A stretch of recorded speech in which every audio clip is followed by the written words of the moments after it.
Assalamualaikum sedulur sewu semuanya. Pada kesempatan hari ini saya melakukan perjalanan untuk ziarah di Dukuh Masin, Desa Kandang Mas, Kecamatan Dawe, Kabupaten Kudus. Sedulur sewu semuanya, saya melakukan perjalanan yang sudah saya awali dari Sendang Sesuci, dilanjutkan dengan ke Bondan Kiai Masudi. Kemudian saya menuju ke Makam Masin atau Makam Dewi Raden Ayu Nawangse dan Raden Bagus Rinangku. Saya pertama kali datang ke sini kira-kira pada tahun 1994 ketika saya masih sekolah SMA, pada saat acara kegiatan napak tilas gerilyawan Macan Putih Mayar Kusmanto. Kemudian setelah beberapa puluh tahun kemudian saya datang lagi untuk berziarah hingga sampai sekarang. Menurut cerita dari juru kunci, Alkisah Sunan Muria mempunyai seorang putri yang bernama Raden Ayu Nawangse. Putri tersebut sudah dijodohkan oleh seorang santri dari Sunan Muria yang bernama Cibulek atau Mutamagen. Pada suatu hari ada seorang santri baru yang berasal dari daerah Pandanaran yang bernama Raden Bagus Rinangku. Beliau adalah putra seorang pejabat di daerah Pandanaran. Beliau datang ke sini untuk berguru ilmu agama dan juga ilmu keperwiraan. Karena kebaikan dan kecantikan dari Dewi Nawangse, Raden Bagus Rinangku jatuh cinta kepadanya. Mereka saling memadu kasih dan saling menanamkan kasih sayang. Cibulek mengetahuinya, kemudian menyampaikan kepada Kanjeng Sunan Muria untuk menjauhkan mereka.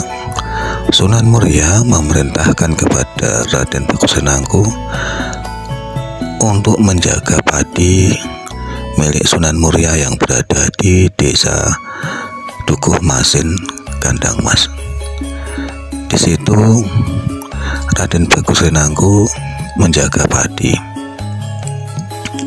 Namun terkadang Raden Ayu Nawangse datang untuk menjenguk, sekedar mengirim makanan kepada Raden Bagus Rinangku. Hal tersebut membuat Cibulek tidak berkenan dan merasa iri dengan Raden Bagus Rinangku. Pada suatu hari di Gunung Muria terjadi banyak perampokan yang dipimpin oleh Macan Kumbang. Gerombolan Macan Kumbang ini akhirnya dapat ditaklukkan oleh Raden Bagus Rinangku. Sedulur,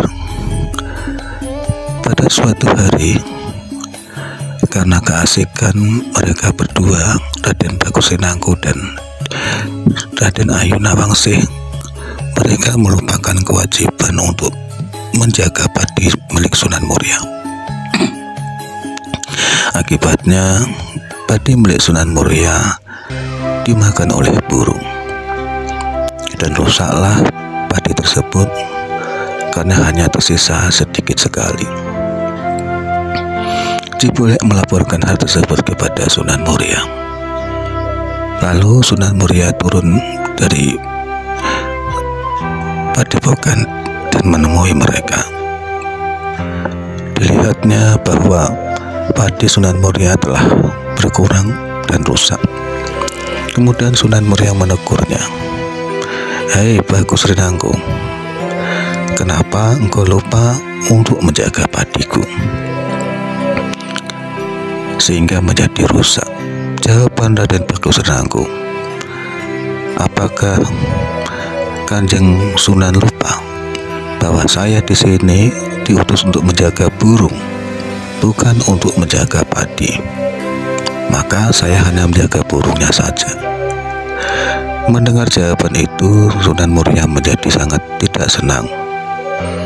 Kemudian Bagus Rinangko menjawab bahwa dia akan mengembalikan padi yang telah dimakan oleh burung-burung tersebut.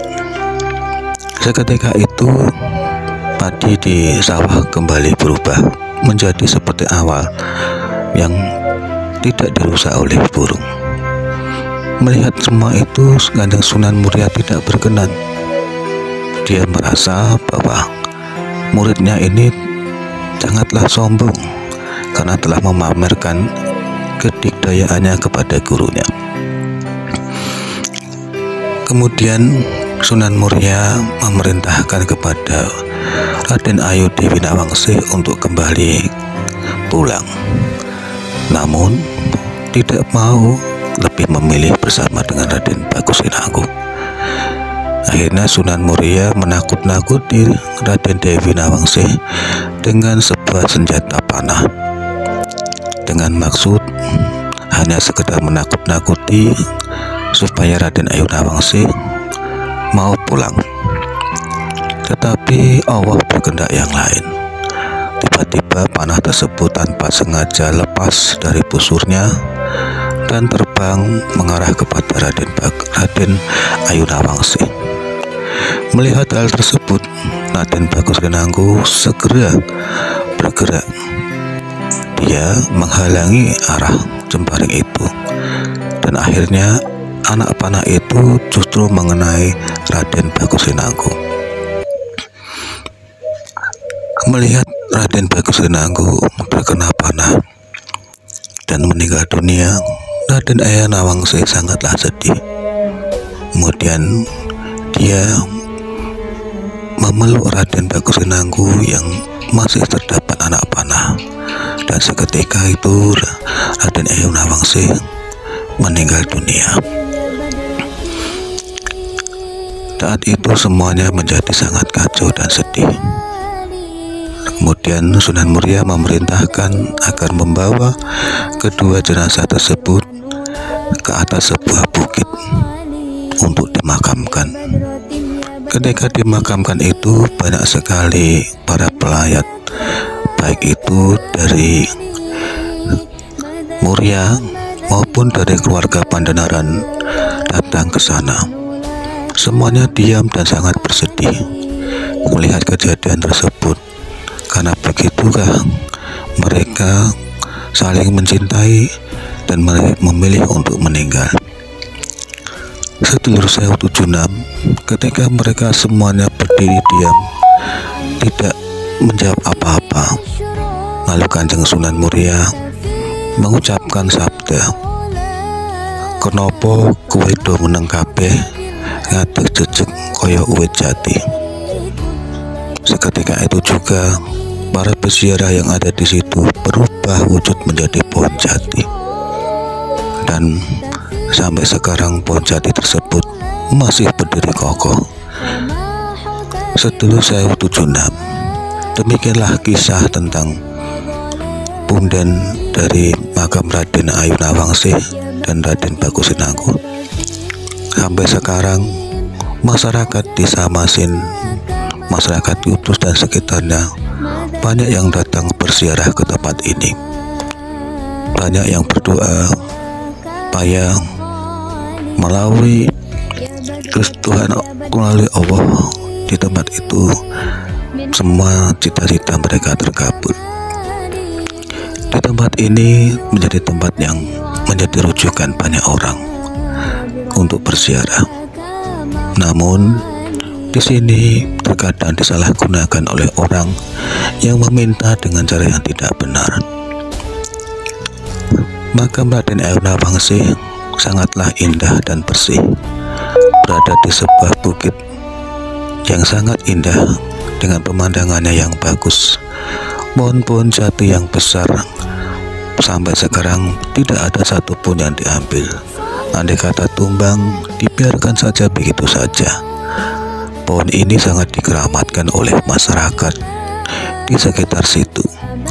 Sedulur Sewu 76, setiap tahun di tempat ini diadakan haul buka luhur untuk makam Masin. Jika saudara-saudara semuanya ingin datang ke tempat ini, sangatlah mudah untuk ditempuh melalui jalan raya Pantura Kutuspati.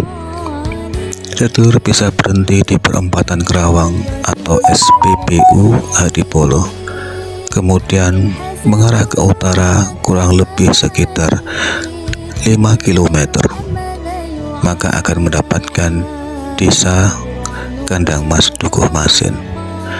Silakan sedulur Sewu semuanya datang untuk berziarah, karena dengan kita berziarah kita akan mendekatkan diri kepada Allah, karena kita akan teringat akan kematian, bahwa kita di dunia ini hanyalah sementara dan kita akan kembali kepada Allah.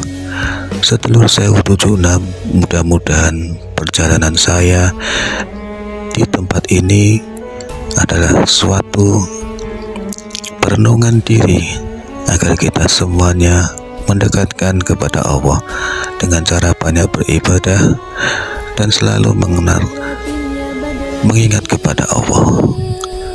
Sedulur semuanya, marilah kita selalu mendekatkan diri dengan Allah supaya kita dijauhkan dengan hal yang tidak dibenarkan. Demikian sedulur semuanya,